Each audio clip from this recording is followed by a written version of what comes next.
नमस्कार दोस्तों, मैं नरेश शौकीन। उपराष्ट्रपति पद से बेहद नाटकीय अंदाज में इस्तीफा कहानी का अंत नहीं है दोस्तों, बल्कि जगदीप धनखड़ नामक स्क्रिप्ट की सही मायने में शुरुआत है। कल शाम 6 बजे तक जगदीप धनखड़ बतौर राज्यसभा चेयरमैन पूरी तरह से एक्टिव थे। ओपोजिशन पार्टीज के नेताओं से मुलाकात कर रहे थे।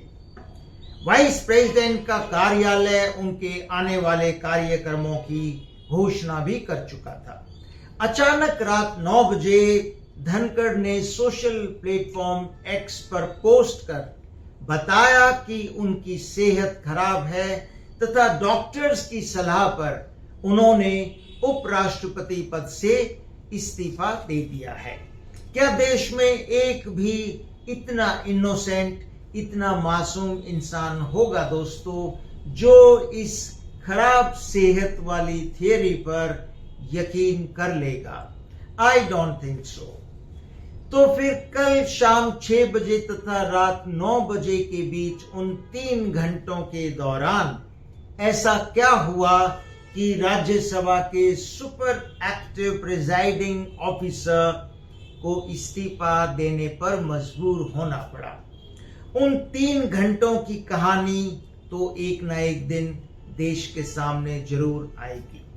क्या आप इस संभावना से इनकार कर सकते हैं कि एक दिन खुद धनखड़ साहब कलम और कागज उठाकर अपने संस्मरण लिखने बैठ जाएं? जरा कल्पना कीजिए कितने रोचक और सनसनीखेज हो सकते हैं उनके संस्मरण। आप जगदीप धनखड़ के राजनीतिक सफर पर जरा नजर दौड़ाकर देख लें दोस्तों। जब फॉर्मर डिप्टी प्राइम मिनिस्टर ताऊ देवीलाल की हिंदी बेल्ट में तूती बोलती थी, उस वक्त अचानक एक युवा जगदीप धनखड़ उनके खासम खास बनकर उभरे थे। राजस्थान से लोकसभा से पहली बार सांसद बने और सीधे केंद्र में मंत्री। दूसरी बार जब उन्होंने पॉलिटिकल कमबैक किया तो नरेंद्र मोदी के खास बनकर किया। यही वजह थी कि उन्हें बाकायदा एक एजेंडा के तहत वेस्ट बंगाल का गवर्नर बनाकर भेजा गया, क्योंकि उन्होंने ममता दीदी को कभी चैन से बैठने नहीं दिया, लिहाजा इनाम में उन्हें उपराष्ट्रपति पद दिया गया। और एज राज्यसभा चेयरमैन उनका कार्यकाल इतना कंट्रोवर्शियल रहा कि 7 महीने पहले ऑपोजिशन पार्टीज के करीब 60 सांसदों ने उनके खिलाफ अविश्वास प्रस्ताव दिया था।